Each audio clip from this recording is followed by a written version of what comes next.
Buenas tardes, seguimos ya encarando la recta final y para acabar estos eventos raíces, pues la verdad que tenemos aquí finalmente pues a dos ponentes de lujo.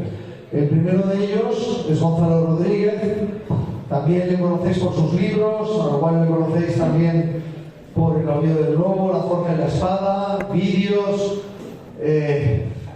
Gonzalo es doctor en Historia, conocedor de la España antigua, del mundo celta, su tesis doctoral. Como decía, hay libros suyos aquí y de ese conocimiento pues ha profundizado mucho en lo que es la identidad de España, lo que nos caracteriza, lo que nos hace hispanos. Y a partir de ahí, pues creo que tiene pues también unas reflexiones muy importantes, clave para entender cuál es nuestro papel en la historia universal, el papel que hemos cumplido y el papel que nos toca cumplir. Sin más, os dejo con Gonzalo.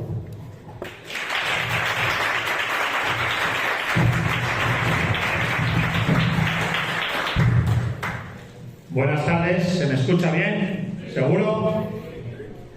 Muchas gracias a todos por estar aquí y muchas gracias a los organizadores por contar conmigo para una ocasión como esta. Voy a hablaros de la necesidad de reencontrarnos con la tradición española, más aún del significado espiritual de dicho reencuentro con la tradición española. Reencuentro en el que nos jugamos el ser o no ser en un tiempo de encrucijada, en un tiempo en el que España misma, en su identidad, podría o diluirse o autodestruirse. Lo vemos. En primer lugar, ¿por qué reencuentro? Pues porque estamos en ausencia de conexión con el significado del proceso histórico y antropológico de la nación española. Estamos desconectados de nuestras propias raíces y de quiénes somos. Estamos desconectados del linaje y la tradición de lo español. Y el árbol sin raíces no da frutos y si lo empujan se derrumba. Nuestra intención debe ser tener raíces para dar frutos y no derrumbarnos. Incluso no derrumbarnos nunca. Si las raíces son tan hondas que nos conectan no solo con el pasado, con nuestros ancestros y nuestro linaje, sino con el cielo, con aquello que es perenne y eterno. A partir de aquí, me planteo muchas veces que este ejercicio de reencuentro es como recibir un cofre, una carta escrita por nuestros antepasados o un cofre con la herencia familiar. Y en lugar de leer esa carta que nos hubiera escrito nuestro abuelo o nuestro bisabuelo, o en lugar de abrir ese cofre y ver lo que nos legaron nuestros familiares, lo despreciamos, lo olvidamos o lo relativizamos. Imaginad, ¿verdad? Te entregan una carta y te dicen, lo escribió tu abuelo el mismo día que naciste, esperando que algún día lo leyeras. Es todo lo que aprendió él a lo largo de su vida, que a su vez lo aprendió de su padre, que lo aprendió de su abuelo, y tú coges la carta y la tiras. O te entregan un cofre y te dicen, aquí están las armas y las joyas de un legado familiar, y tú lo entierras y lo desprecias, ¿verdad? Nadie haría eso en su sano juicio. Bien, pues eso es lo que nos pasa a nosotros.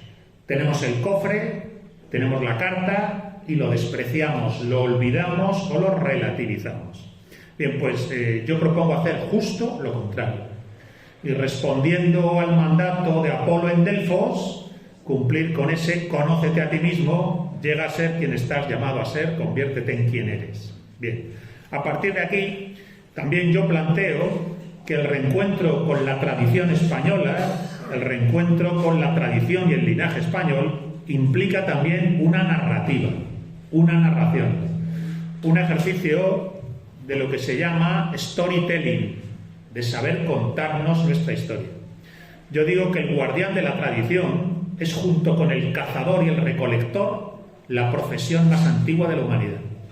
Desde la prehistoria se caza, se sobrevive, anochece y en torno al fuego hay alguien que cuenta la memoria de esa tribu, de esa tradición y de ese linaje.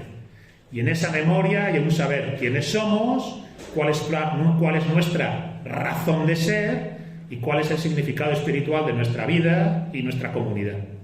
Bien, pues la modernidad pretende vivir en ausencia de guardianes de la tradición, en ausencia de dicha memoria. Bien, pues nosotros vamos a hacer justo lo contrario. Vamos a reencontrarnos con nuestra tradición y nuestro linaje y lo vamos a narrar.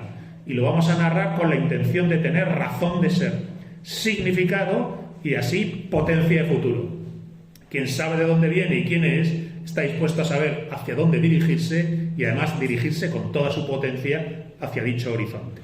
Razón de ser, raíces frente al nihilismo, la posmodernidad, la deconstrucción, el globalismo que nos asolan.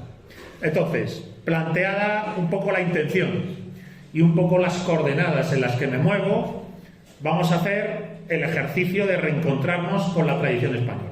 Bien, en primer lugar me dejáis hacer muy sintéticamente un repaso al proceso histórico español. ¿Cuál es nuestra historia? ¿De dónde venimos? Y a partir de ahí, ¿quiénes somos? Mirad, en primer lugar yo hablo de lo que llamo el ciclo fundacional de España. El ciclo histórico que funda las raíces, el zócalo de lo español. Es lo que me gusta llamar la España de las tres culturas. La España de las tres culturas. Celtíbera, romana y goda. La España de las tres culturas. Celtíbera, romana y goda. Fijaos, este ciclo fundacional nos habla en primer lugar de la España prerromana, la que yo estudié en mi tesis doctoral, celtas, íberos y celtíberos, que literalmente, porque genéticamente parece que es así, ese es el Urvolk, el pueblo originario, la raíz originaria. Me encanta que esto que dice a día de hoy la genética, maldita sea, así lo reivindicaba Cervantes. Si algún día os animáis a leer o conocer mínimamente El cerco de Numancia, es una obra de teatro que escribe Cervantes en el siglo XVI. Él dice que los numantinos son los primeros españoles, los padres del linaje español. Bien, pues la España celta, íbera y celtibérica, el Urvolk. Después Roma, que es la que genera la unidad político, territorial y administrativa. Hispania como provincia del Imperio Romano. El propio Tito Livio, cuando cuenta la historia de Roma y menciona España, ya habla de Hispania como unidad político-territorial y administrativa y también como una suerte de unidad étnica, pues habla de los hispani, de manera genérica, para hablar de esas tribus, carpetanos, bastetanos, oretanos, vascones, lo que fuera, dice hispani, españoles. Y luego el reino visigodo. El reino visigodo que con la conversión de Recaredo a la religión católica en el Tercer Concilio de Toledo, en la Basílica de Santa María, donde a día de hoy se levanta la Catedral de Toledo, Catedral Primada de España, se funda la cristiandad hispánica. España se funda en el reino visigodo con el Tercer Concilio y con dos conceptos que van a estar presentes ya siempre. De Recaredo, fijaos bien, me atrevería a decir, hasta los años 60-70 del pasado siglo XX. El Regnum Hispaniae, que fundan los godos, se funda ya como cristiandad hispánica. Un reino para una cristiandad en España, una cristiandad en España que se constituye como un reino, con el Tercer Concilio de Toledo. Y entonces sí, es el ciclo fundacional español. Celtíberos, romanos y godos. Ahora, hasta aquí, este proceso histórico fundacional, ojo, no es muy diferente de otros procesos históricos que se dan en el resto de Europa, donde hay una entidad prerromana, donde hay un proceso de romanización o de choque con Roma, y luego un proceso de barbarización, se derrumba Roma, las invasiones germánicas, y en torno al derrumbe de Roma y las invasiones germánicas ya la simiente de la cristiandad medieval, ¿verdad? Entonces, hasta aquí la historia de España no es muy diferente de la del resto de naciones europeas. Lo que pasa es que tenemos un siguiente ciclo. Otro ciclo en la historia de España que ya no es el fundacional, que es el de la restauración. La restauración de la España perdida. Porque España se pierde. España como cristiandad hispánica como proyecto de cristiandad hispánica se pierde. Y se pierde porque aprovechando una guerra civil entre españoles, aprovechando una guerra civil entre dos aspirantes al trono toledano, el rey Rodrigo y el rey Witiza, conocéis mínimamente la historia, ¿verdad?, de la caída del reino godo de Toledo, aprovechando esa guerra civil, nos invaden los moros. Los moros, que no solo son ya otra etnia, otra tradición, no, es una religión que ahora veremos es completamente distinta, incluso antagónica a la cristiana. Y entonces tenemos el ciclo de restauración, de España perdida y España recuperada. España perdida porque así lo canta el romancero viejo. En la tradición literaria española, en las fuentes primarias de la cultura popular del medievo español, a la invasión musulmana se la llama siempre la pérdida de España. España se pierde con la invasión islámica. ¿Y qué es lo que ocurre entonces? Que se fragmenta en distintos reinos y condados en el norte. En el tercio norte español, la cristiandad hispánica fundada por los godos se refunda en el norte. Y entonces empieza el proceso que hemos llamado de reconquista. A pesar de la fuerza de los ejércitos del Al-Ándalus con Abderramán III, a pesar de la potencia de las ciudades de Sevilla y Córdoba, el corazón del Al-Ándalus, la cristiandad hispánica siempre baja de norte a sur, reconquistando y restaurando dicha cristiandad. Fijaos, yo siempre digo que hay como 4 Españas: la mediterránea y meridional, la mesetaria y de interior, la atlántica y cantábrica y la pirenaica. 4 Españas.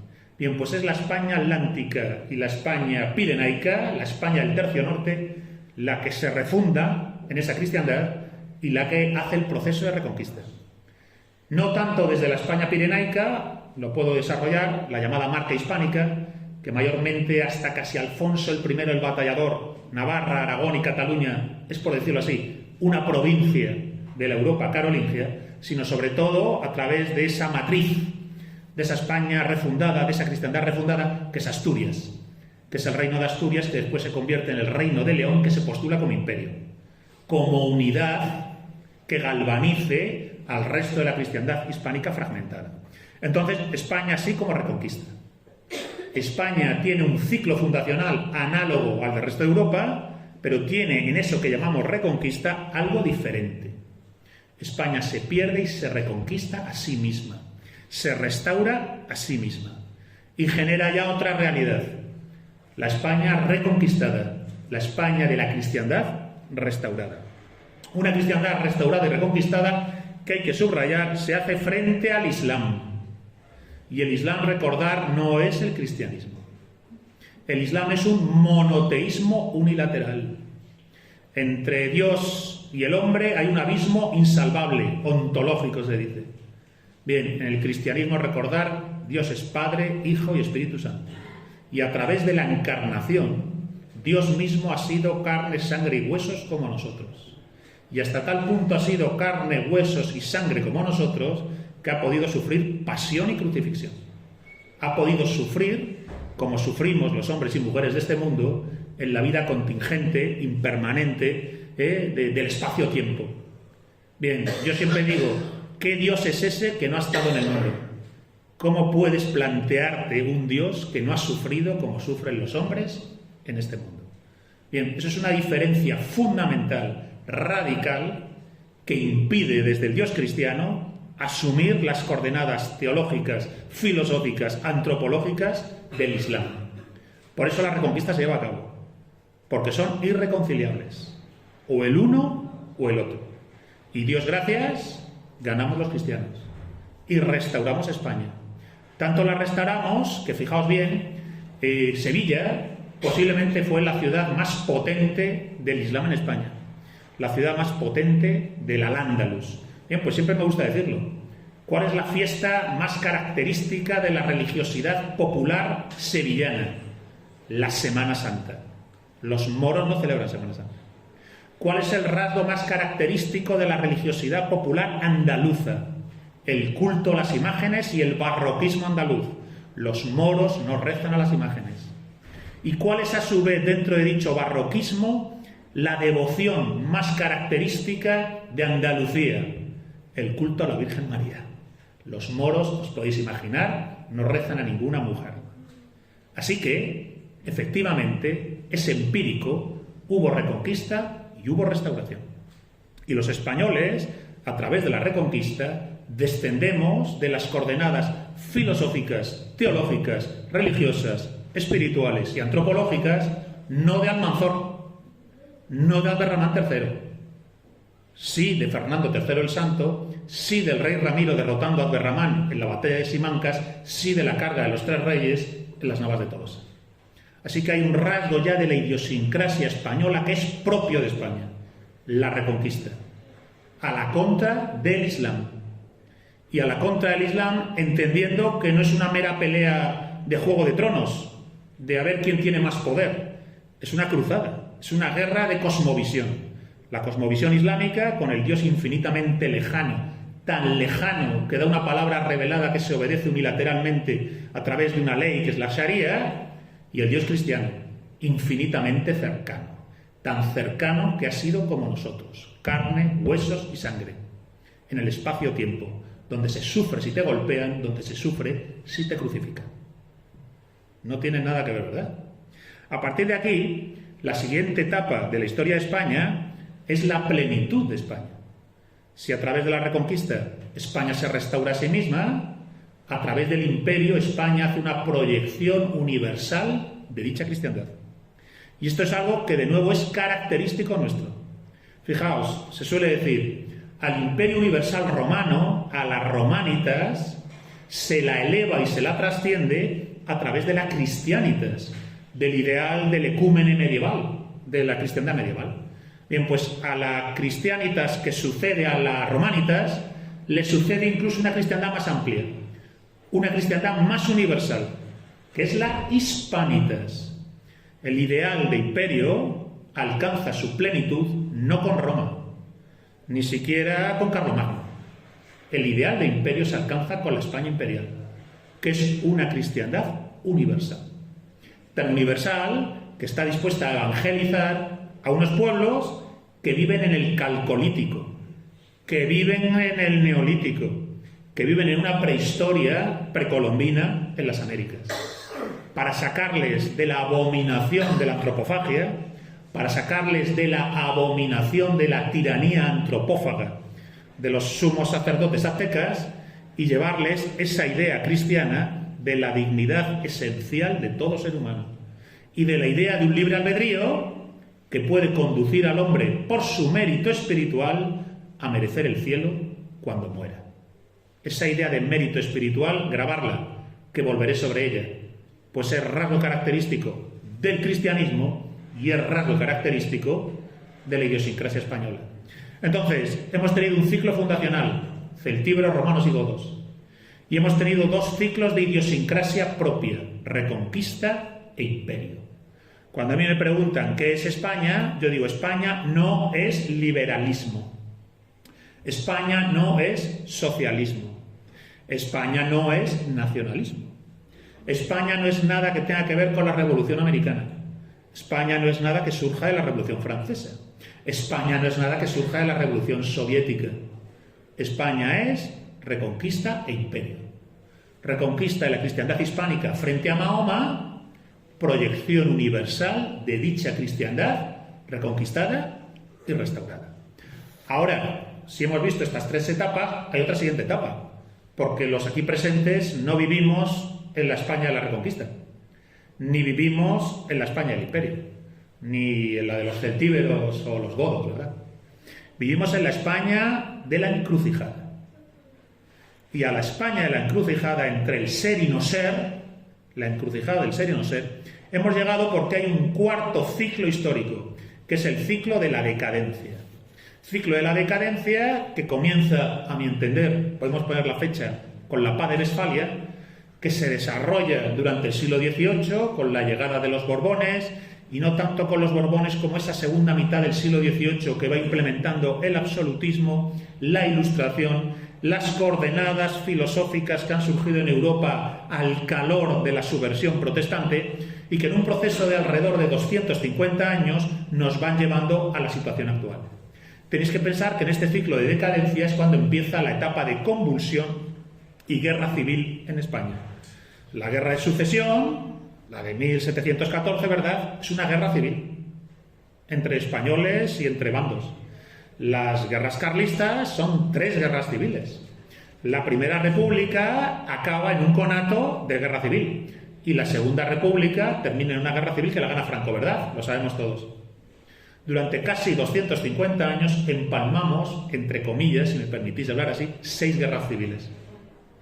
El proceso a través del cual España se hace a la modernidad contemporánea se paga con el precio de decadencia, confrontación, convulsión y guerra civil. Y una vez terminado ese ciclo, que termina hace relativamente poco, quizás en 1978, con la constitución de la democracia actual, terminado el ciclo de decadencia y convulsión, llega a la España de nuestro tiempo, que es la España de la encrucijada, que solo es posible porque previamente ha habido el ciclo de la decadencia. Y esta España, la encrucijada, es la que está entre el ser o no ser. Fijaos en los últimos 25 años, casi desde el ascenso de ZP al poder. ¿Os acordáis? Viene de antes, viene de antes, no voy a entrar. Pero fijaos que entre ZP, 15M, Podemos, Rajoy, Puigdemont, Procés, Sánchez, sanchismo, Bildu, hemos visto en el proceso ese burbujeante de una política española cada vez más vergonzante, cada vez actualizarse más la situación que estamos. Por un lado, la España inane, que es la que tiene a bien que España se disuelva, se diluya en los márgenes de la posmodernidad, la deconstrucción y el globalismo, la España inane, y por otro lado la anti-España del nacional-separatismo, la anti-España del secesionismo anti-español, completamente cancerígeno, falaz, contraria a la verdad de las cosas. La anti-España es contraria a la verdad de Cataluña y Vascongadas. Es contraria a la realidad histórica y antropológica de España, de Cataluña y de Vascongadas. Es una mentira que provoca corrupción ideológica. Bien, pues en la encrucijada estamos. La España inane, la anti-España, que en última instancia, aunque son distintas entre sí, conducen a lo mismo, la muerte de la nación española, o la posibilidad de renacimiento, de renacer y confrontar la situación.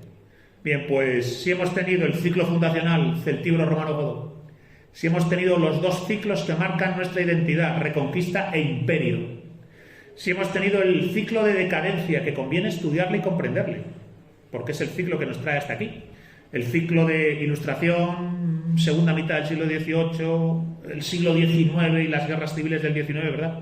Si hemos tenido el ciclo de decadencia y guerras civiles, estamos ya en la 5ª etapa, la etapa del ser o no ser, España en la encrucijada. Bien, pues el ciclo que venga después será o el de la muerte definitiva, lo que yo llamo el finis Hispaniae, es decir, izar la bandera de España, el finis Hispaniae, o el renacimiento. Enraizarnos, reencontrarnos, beber de la fuente que te recuerda quién eres y trascender la situación de decadencia y desarraigo en la que a día de hoy estamos. Entonces, es importante tener presente el momento que vivimos, el ser o no ser, España en la encrucijada. Es importante saber quiénes fuimos y cuál es el rasgo espiritual característico de dicha identidad histórica española, eso que he llamado reconquista de imperio, y su rasgo espiritual que después comentaré. Es importante saber lo que no somos, la España de la modernidad contemporánea. Es importante, una vez que sabemos lo que no somos, lo que hay que dejar atrás, la anti-España nacional separatista y la España inane de la posmodernidad, la deconstrucción y el globalismo. Y entonces hay que renacer. Hay que beber de la fuente que te nutre con tu identidad más profunda, que en España es no solo el ciclo fundacional, celtíbero, romano y godo, sino que es además reconquista e imperio. Y ahora, esto se puede hacer. Y se puede hacer porque España es la evidencia empírica, recordad, España es la evidencia empírica, no fantasiosa, no especulativa. Es, como ha dicho antes aquí un caballero, facta non verba, hechos y no palabras. España es la evidencia empírica de que de lo menos se puede hacer lo más. ¿Por qué? Porque España se pierde y comienza la reconquista en Covadonga. Y Covadonga efectivamente es una cosa muy pequeña. La leyenda la engorda, porque la leyenda tiene que hacer eso, engordar y mitificar, claro que sí. Pero parece que históricamente don Pelayo, con un grupo de astures, de exiliados godos, derrota una avanzadilla musulmana. Y fijaos, las crónicas islámicas de la época cogen y dicen, literalmente dicen los moros, ¿qué nos importan a nosotros unos asnos en las montañas del norte? Los moros desprecian, bueno, nos han ganado unos bárbaros en las montañas. Bien, esos bárbaros fundan un reino, se llama Asturias. El reino se funda después como León, con vocación de imperio. Y 5 o 6 siglos después, los moros están arrinconados en Granada.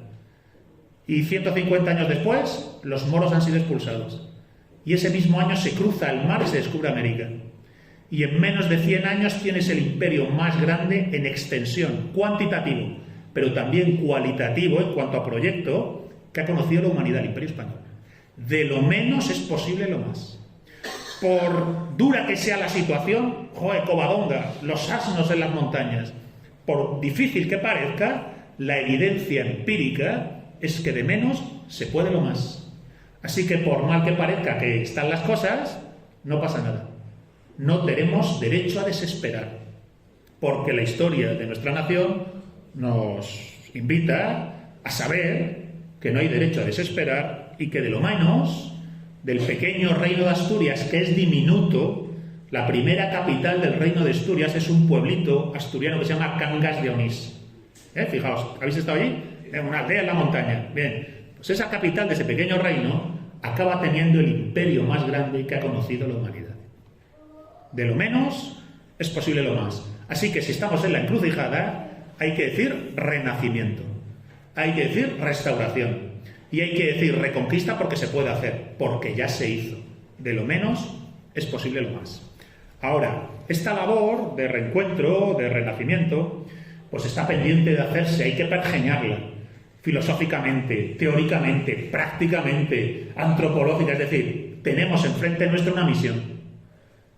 Constituirnos, forjarnos en las coordenadas, en el tipo humano, me atrevería a decir, capaz de hacer una restauración, una reconquista, capaz de proyectarse universalmente en un imperio. Por eso lo que tenemos por delante es una labor profunda en la que nos jugamos el ser o no ser, y al mismo tiempo la mayor misión y aspiración y hazaña que te puedes plantear, la que más de sentido y de razón de ser va a llenar tu vida. Entonces, a partir de aquí, si esto es el marco en el que yo veo que están las cosas, voy a intentar hacer un pequeño repaso, fijaos, un pequeño repaso de cosas que nos pueden inspirar como españoles. Entonces, fijaos, de la España prerromana, Viriato, Numancia, las guerras cántabras, los astures en el monte Medulio, la dama de Elche, la dama de Baza, la Falcata. De la España romana, Séneca, Trajano, Adriano, Marcial, el acueducto de Segovia, las ruinas de Mérida. De la España goda, Leovigildo, Recaredo, el tercer concilio de Toledo, San Isidoro, San Ildefonso, la idea de Regnum Hispaniae y de cristiandad hispánica.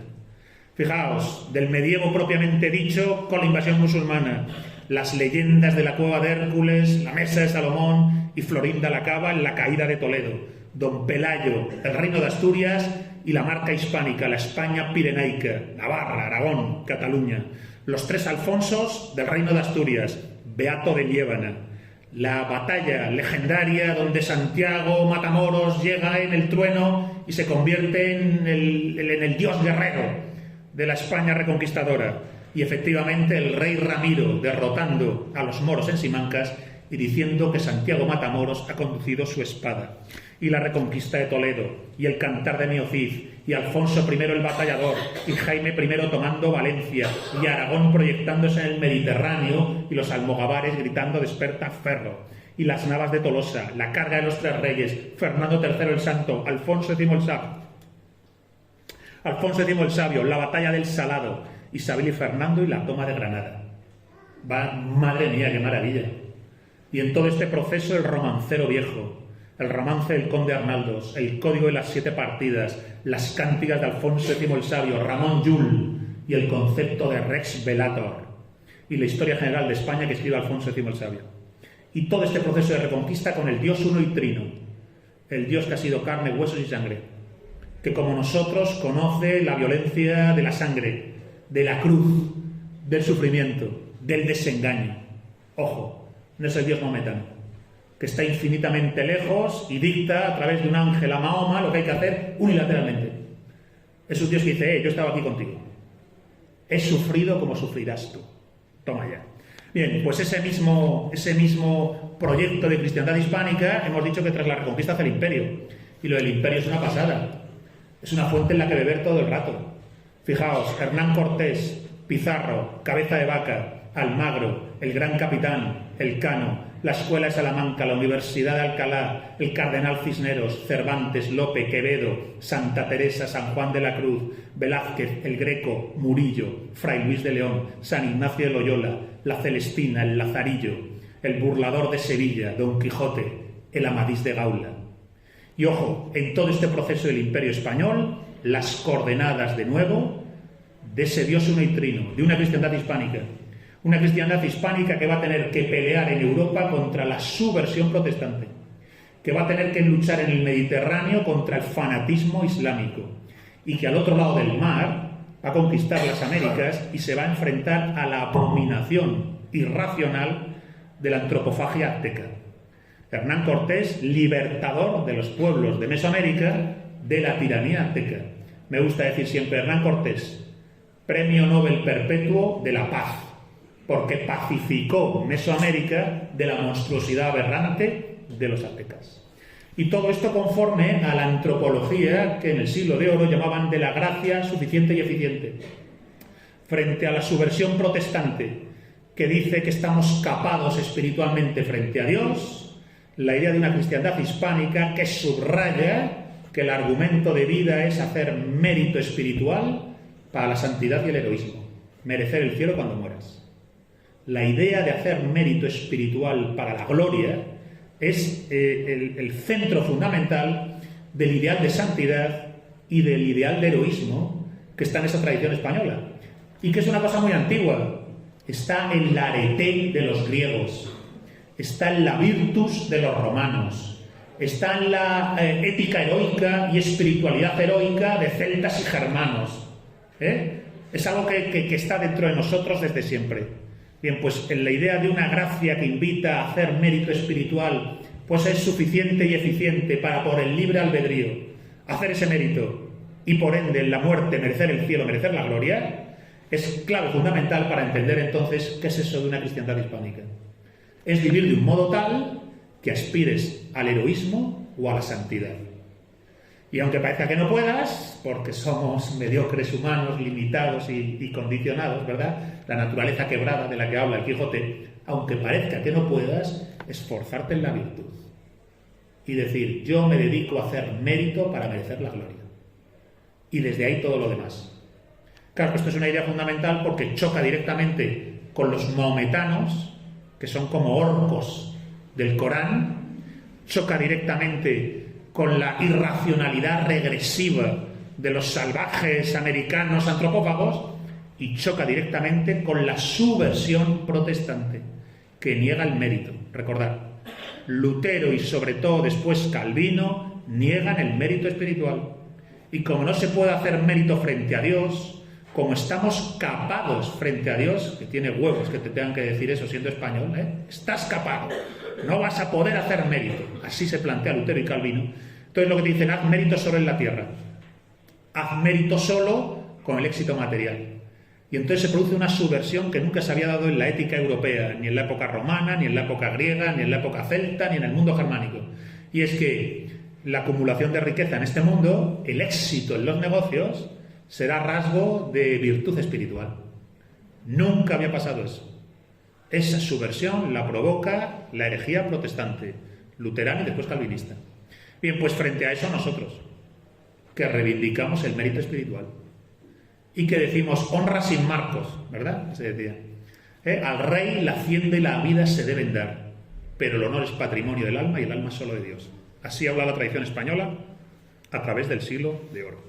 Pero es que hay más. Si todo esto son tesoros de la tradición española, fijaos que incluso en el ciclo de decadencia, en el ciclo de casi 250 años que nos trae hasta la encrucijada, tenemos a Galdós, a Lorca, a Blas de Lezo, a Valle Inclán, a Ganivet, a Dalí, a Jovellanos, a Bécquer, a Espronceda, a Goya. Hay también una etapa, por decirlo así, no de siglo de oro, pero sí de edad de plata de nuestra tradición. Y aquí es verdad que nos encontramos ya con unos autores en los que vemos ya un proceso de desgarro interno, de desadaptación respecto de la propia tradición española y de la plantilla ideológica que nos está llegando en el proceso de subversión y de subordinación que España sufre conforme se va haciendo a las coordenadas filosóficas de quienes han ganado la guerra en la paz de Westfalia. El proyecto protestante, la Europa protestante, que es la que gana en la paz de Westfalia, andando el tiempo va provocando esa subordinación paulatina de la tradición española a unas coordenadas filosóficas, espirituales y antropológicas que ya no son las nuestras. Y que no solo no son las nuestras, sino que no son las tradicionalmente europeas. De la arete griega, del ideal de Aristeia, de la Grecia platónica y homérica, al ideal heroico y de santidad, de la gracia suficiente y eficiente de la España del siglo de oro, hay una continuidad. La cadena áurea no se rompe. Cuando se rompe es con Lutero y con Calvino. Entonces, nosotros tenemos que plantearnos que, por desgracia, no vivimos ya en las coordenadas filosóficas, religiosas y espirituales del siglo de oro, ni de la Reconquista ni de la arete griega. Vivimos en la posmodernidad, la deconstrucción del globalismo, que es el fruto maduro de la modernidad contemporánea, de raíz filoprotestante. Vivimos en las coordenadas no ya de quienes nos ganaron la guerra, sino de quienes estaban en el error, equivocados y en la subversión. Así que para salir de esta, siempre lo digo, no podemos pretender, refinando las ideologías de la modernidad, corregir los desastres de la contemporaneidad. Es decir, no puede venir un liberal y decir, déjame que aplico la agenda liberal, la aplico un poquito mejor y salimos de esta. Mentira. Mentira. Esa misma agenda tiene que ver con el sitio en el que estamos. Por causa-efecto nos ha traído hasta aquí. Y tampoco podemos permitir que llegue un socialista, un marxista y te diga, déjame que refine un poquito el socialismo, el marxismo y a la siguiente lo conseguimos. Mentira. Nos volverá a traer aquí. No nos hemos desviado. Es causa-efecto la que va de las ideologías, de la subversión revolucionaria francesa-americana hasta acá. Ni siquiera un nacionalista que venga con esa idea nos va a corregir. Hay que tener autonomía histórica, filosófica, ideológica y espiritual, autonomía histórica respecto de las ideologías de la modernidad. Los liberalismos y todas sus ramas, los socialismos y todas sus ramas, los nacionalismos y todas sus ramas. Hay que romper con ello. E ir a aquello que es anterior y superior. Y beber en las fuentes de esa tradición y linaje de esa España premoderna para encontrar las perlas de lo perenne que allí estuvieron y actualizarlas a la contra de los tiempos que corren. Por eso es también fundamental tener presente que hay una labor, lo he dicho antes, filosófica, intelectual, cultural, espiritual, antropológica pendiente de hacerse. Esa encrucijada donde yo digo renacimiento implica ahora hacer un trabajo de siembra, de forja. La espada está rota, hay que encontrar los trozos y volverla a forjar. El rey sin espada, la tierra sin rey, las leyendas del Grial, la tierra baldía, ahí estamos. Estamos teniendo que vivir la prueba del Grial de la tierra baldía y encontrar la espada, forjarla de nuevo y entonces sí, salir del atolladero al que nos ha traído el proceso moderno. Porque, insisto, no estamos en el horizonte de degeneración y decadencia que nos asola a día de hoy por desvío. No nos hemos desviado. Hemos llegado donde cabía esperar toda vez que implementamos las ideologías de la modernidad. Esto mismo, con otras palabras, lo dice Donoso Cortés. Donoso Cortés dice, esto que está pasando ahora, él lo ve con sus propios ojos, en el siglo XIX, dice, esto que está pasando ahora va a llevarnos a eso otro. La causa-efecto nos llevará a una especie de reino del anticristo. Va lo uno con lo otro. Bien, pues ahí hemos llegado. Por eso a los liberales hay que decirles, tu agenda no me sirve. La puedo meter en una caja de herramientas y utilizarla de manera puramente práctica. Pero no puedo asumir todo su marco filosófico y antropológico, porque me traerá de nuevo el mismo veneno. Y lo mismo se puede decir de un marxista o de un nacionalista. Todas las ideologías surgidas del proceso moderno no nos sirven, hay que tener autonomía histórica y beber de aquello que es anterior y superior. A partir de aquí, digo, esa labor está pendiente de hacerse. Es tiempo de hacerla a día de hoy, son los años decisivos. Los próximos 5, 10, 15, 20 años a lo sumo hay que hacer esta labor. Hay que fusionar, hay que hacer una especie de fusión nuclear que nos permita reabrirnos a la actualización de lo perenne de la tradición y el linaje español, que a su vez es lo perenne de la propia tradición europea. A partir de aquí algunas ideas que puedo trasladar. Mirad, punto de partida, la fe en el Dios uno y trino, en el Dios hecho hombre. Si Dios no se ha hecho hombre, no tiene ningún sentido hablar de Dios. Porque Dios se ha hecho hombre, la vida del hombre está hecha a merecer ser recibido por Dios en el cielo. Porque Dios se hace hombre y sufre lo que implica esto. Bien, pues entonces desde ese mismo sufrimiento que implica esto, se nos abren las puertas del cielo. El Dios uno y trino implica necesariamente vivir conforme a un horizonte de mérito espiritual. Y esto está en el corazón mismo de la tradición española a través del barroco. El barroco español, que es el rasgo característico del siglo de oro, es esa idea de que la vida y la muerte van de la mano. Y entonces en lo terrenal, la vida y la muerte son una vía hacia lo celestial. Recordar el barroco, pensar en el entierro del conde Orgaz, en Toledo, el cuadro del Greco, esa plenitud del barroco, ahí están esas claves. Entonces, si Dios es uno y trino, y entonces ha sido carne, huesos y sangre, desde la carne, los huesos y la sangre, el camino al cielo ha sido abierto. Hay mérito espiritual y el horizonte de vida es el heroísmo y la santidad.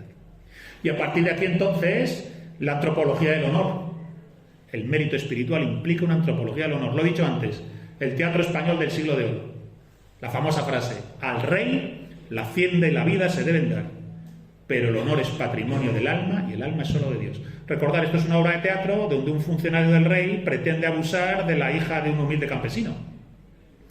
Y el humilde campesino dice, me cargo al funcionario, le mato. Y le dicen, no puedes hacer eso. No puedes hacer eso que atacarías directamente al rey. Le dice, no, cuidadito. El rey que me pida lo que haga falta. Soy súbdito leal al rey. La vida y la hacienda se la doy. Pero el honor que no me lo toque. Porque el honor es patrimonio del alma y el alma es solo de Dios.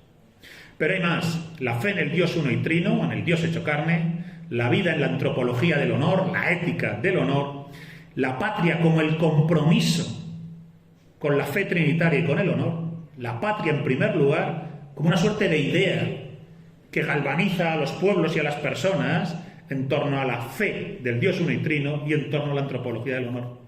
Y por último, un rasgo característico del alma de España y que aparece en esa maravilla, no siempre comprendida, de la literatura picaresca, de cierta socarronería en el teatro de Lope de Vega, y que es lo que llamo yo el donaire. Donaire es un concepto que se extrae del siglo de oro y que es vivir con desafectación, ponerse el mundo por montera, tomarse la vida como viene, sin angustia existencial, sin ansiedad y depresión. ¿Cuál es el rasgo característico de la posmodernidad? Una sociedad llena de personas depresivas, insomnes, angustiadas, ansiosas. Justo lo contrario es la desafectación del teatro español del siglo de oro, el donaire de las comedias de Lope de Vega. La vida te la tomas como viene y ya me apañaré con lo que venga, que no lo voy a calcular, si aquí estoy de paso, si el destino de todas las cosas es la muerte, si todo lo que me rodea es impermanente, transitorio y efímero, y el honor es quien me dice quién soy, y la fe en el Dios uno y trino me dice hacia dónde tengo que ir. Esa tranquilidad te permite vivir con esa alegría y ese donaire. Pues en esta vida, más allá de todos esos agobios, en esta vida todo es sueño y los sueños, sueños son. Calderón de la Barca. ¡Viva España, cojones!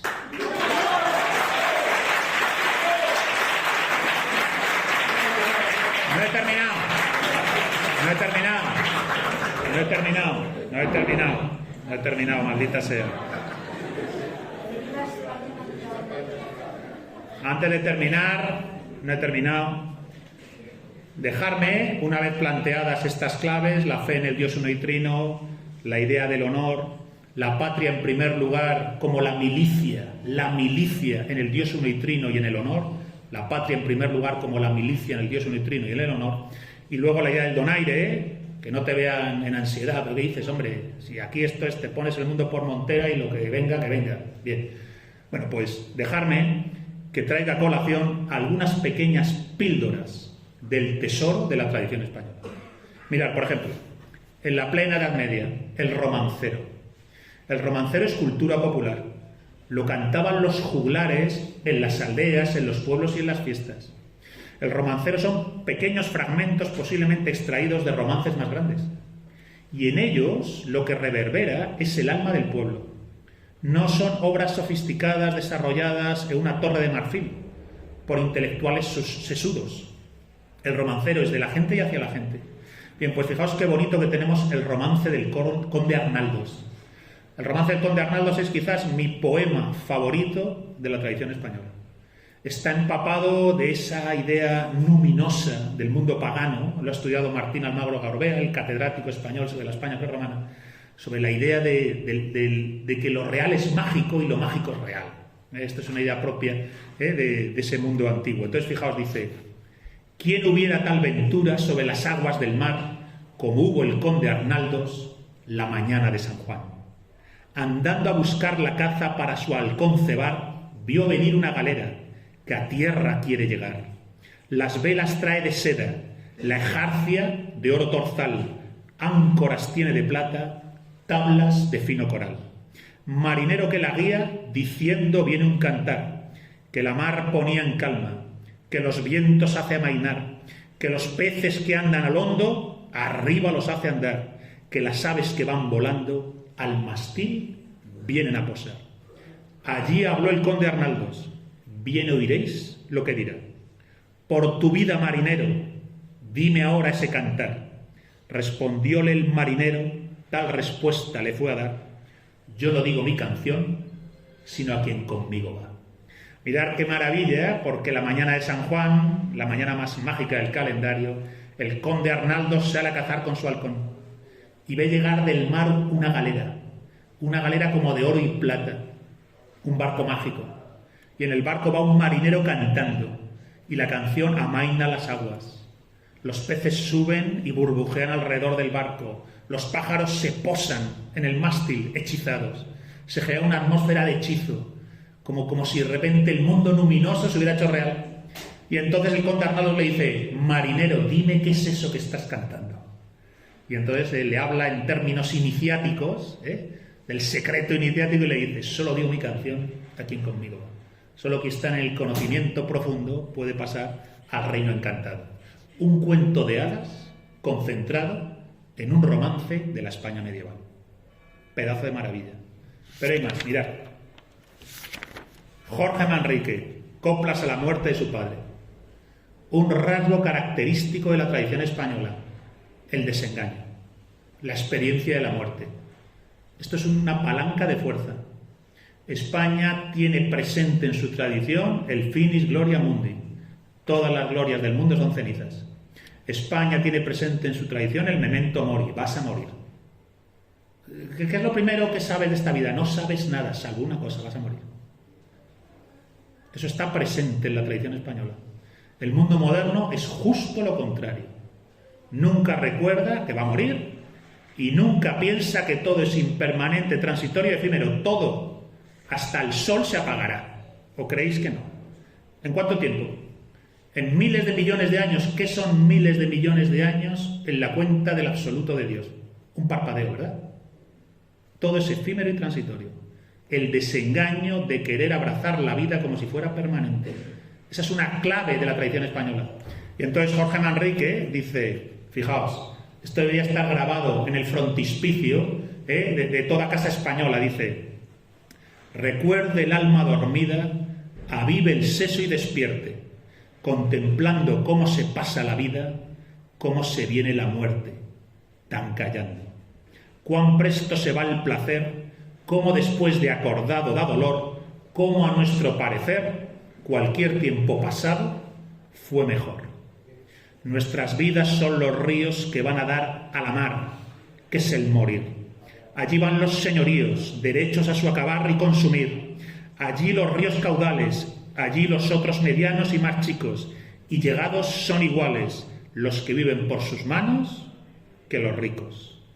Y fijaos lo que dice ahora. Dice: este mundo es el camino para el otro, que es morada sin pesar, mas cumple tener buen tino para andar esta jornada sin errar. Partimos cuando nacemos, andamos mientras vivimos, y llegamos al tiempo que fenecemos. Así que cuando morimos, descansamos. Tradición española, Jorge Manrique, coplas a la muerte de su padre. Toma ya. Pero hay más, mirad. Dejadme que me acerque a uno de los momentos para mí más intensos y más reveladores de la tradición española. En la Celestina, ¿la conocéis? La bruja española por excelencia. Mediante un sortilegio de amor, apaña el amor entre Calisto y Melibea. Pero lo ha hecho con un conjuro, invocando al demonio. ¿Os acordáis del conjuro de la Celestina?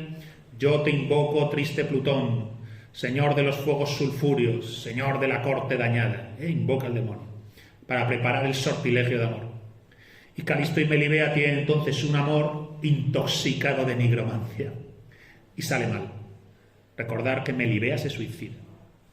Es una obra trágica, cuyo argumento se cierra con la experiencia de nuevo del desengaño. Solo quien sostiene la mirada al desengaño es fuerte. Solo quien sostiene la mirada al desengaño es fuerte. La tradición española se basa en asumir eso y ser fuerte. Eso es el barroco. El barroco que dice vida y muerte van de la mano, pérdida y ganancia van de la mano, y es por eso que van de la mano que puedes abrirte a la trascendencia, porque Cristo mismo tuvo experiencia del dolor y el desengaño. Y entonces, fijaos, dice, se muere Melibea suicidada y le dan la noticia a su padre. El padre recibe la noticia de que su hija adolescente se ha suicidado. El padre es un hombre rico, ha acumulado grandes haciendas, es un comerciante. Es un comerciante que ya ha conseguido, mediante los amigos del comercio que decía Escotado, ya se ha forrado. De poco le va a servir.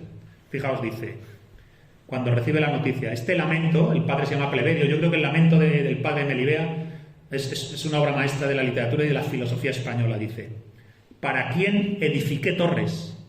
¿Para quién adquirí honras? ¿Para quién planté árboles? ¿Para quién fabriqué navíos? Oh fortuna variable, ministra y mayordoma de los temporales bienes, ¿por qué no ejecutaste tu cruel ira, tus mudables ondas, en aquello que a ti te es sujeto? ¿Por qué no destruiste mi patrimonio? ¿Por qué no quemaste mi morada? ¿Por qué no asolaste mis heredamientos? Dejárasme aquella florida planta en quien tu poder no tenías, diérasme fortuna fluctuosa, triste la mocedad, con vejez alegre. Está diciendo, no te llevaste mis bienes, te llevaste aquello que era joven y vida, y me dejaste entonces en la tristeza de una vejez sin mi hija. Pero entonces va más allá y confronta la vida. Dice, anda, coño, es que me dejé engañar por la vida. Y entonces fijaos lo que dice. Yo por triste experiencia lo contaré. Contaré cómo eres, se refiere a la vida. Y dice, como a quien las ventas y compras de tu engañosa feria no prósperamente sucedieron. Como aquel que mucho hasta ahora ha callado tus falsas propiedades para no encender tu ira, porque no me secase sin tiempo esta flor que hoy día me has echado a perder. Pues ahora sin temor, como quien ya no tiene nada que perder, como aquel a quien tu compañía es ya enojosa, como caminante pobre sin temor a crueles salteadores y que va cantando en alta voz, lo diré. Y fijaos cómo termina diciendo, yo pensaba en mis más tierna edad que eras y eran tus hechos regidos por algún orden. Ahora, visto el pro y la contra de tus bienandanzas, me pareces un laberinto de errores, un desierto espantable, una morada de fieras, un juego de hombres que andan en corro. Fijaos, para el padre de Melibea, esta vida, habiéndola vivido única y exclusivamente pendiente del éxito, de lo material, de la riqueza de sus tierras, ha sido un engaño. Ha sido un juego de hombres que andan en corro, un laberinto de errores. Aquel que no recuerda que está de paso, aquel que no entiende lo efímero de las cosas, aquel que no hace al modo del barroco español memento mori y sabe que al rey la hacienda y la vida se deben dar y solo el honor es patrimonio del alma, y entonces si el alma es patrimonio de Dios, quien no está en eso, la feria de la vida siempre le engaña. Y como el padre de Melibea no puede sino lamentarse de haber vivido en un laberinto de errores. En fin, la tradición española como un tesoro que en última instancia nos saca del engaño de la posmodernidad, la deconstrucción del globalismo. La tradición española como una fuente de sabiduría que nos permite en la encrucijada elegir renacer y tener nutrientes para dicho renacimiento. La tradición española para ser tan fuertes como para ser absolutamente invulnerables. Aquello que la modernidad nunca nos dará. Tan absolutamente invulnerables para decir, con la tradición española, por boca de Santa Teresa, nada te turbe, nada te espante, todo se pasa. Dios no se muda, la paciencia todo lo alcanza. Quien a Dios tiene, nada le falta, solo Dios basta. Ahora sí, muchas gracias a todos.